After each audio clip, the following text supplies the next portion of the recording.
বিশ্বনবী রাহমাতুল লিল আলামিন, মক্কার প্রেসিডেন্ট। আল্লাহর নবীর ঘরে 3 দিন পর্যন্ত খাবার নাই, কি নাই? অথচ তিনি কিন্তু মক্কার প্রেসিডেন্ট। প্রেসিডেন্টের ঘরে 3 দিন পর্যন্ত খাবার নাই। বুখারীর বর্ণনায় আসছে, বুখারীর বর্ণনায় আসছে, হযরত ফাতেমা দৌড়ে আসছে আল্লাহ রাসূলের কাছে। আল্লাহর নবী মসজিদে নববীর সিঁড়িতে বসে আছে। বিভিন্ন জায়গা থেকে উট বোঝাই করে খাবার আসতেছে, বস্তায় বস্তায় খাবার, জব আসতেছে, ছাতু আসতেছে, খেজুর আসতেছে, খাবারের অভাব নাই।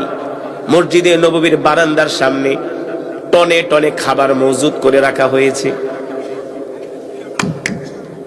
হযরত ফাতেমা রাদিয়াল্লাহু তাআলা আনহা আয়েশা বলেন, ওগো আব্বাজান, 3 দিন পর্যন্ত ঘরে খাবার নাই। কয়দিন?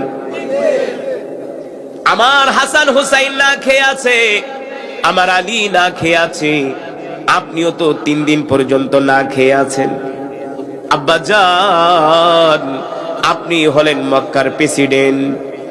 প্রেসিডেন্টের কাছে প্রেসিডেন্টের কন্যা আসছে, প্রেসিডেন্টের কাছে প্রেসিডেন্টের কন্যা আসছে একটা দরখাস্ত নিয়া। কি নিয়া?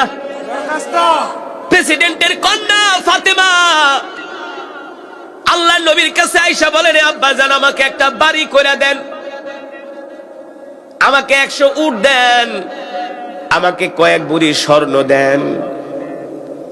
আপনি তো মক্কার প্রেসিডেন্ট, আমাকে অর্থ মন্ত্রণালয় থেকে বড় একটা বরাদ্দ দেন, যাতে করে আমি জীবনে আরাম শান্তিতে চলতে পারি, কোনো অভাব না থাকে। এই দরখাস্ত নিয়ে হযরত ফাতেমা আল্লাহর নবীর কাছে আসে নাই। আয়েশা বলে, আব্বাজান, 3 দিন পর্যন্ত ঘরে খাবার নাই।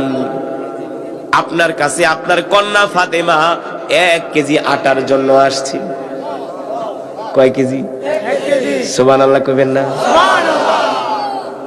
মিয়া, এই কথা শোনার পরে যদি আপনি সুবহানাল্লাহ না করেন, আপনার মতো বখিল আর কৃপণ আসমানের নিচে জমিনের উপরে নাই। বর্তমানে প্রেসিডেন্ট, মন্ত্রীরা, এমপিরা তারা কি করে? কোটি কোটি, শত হাজার কোটি টাকা চুরি করে খায়া ফেলায়। মেয়ের নামে গাড়ি, ছেলের নামে গাড়ি, স্ত্রীর নামে গাড়ি, গুলশানে ফ্ল্যাট, উত্তরায় ফ্ল্যাট, ধানমন্ডিতে ফ্ল্যাট, বিঘায় বিঘায় সম্পত্তি কেনে। হ্যাঁ?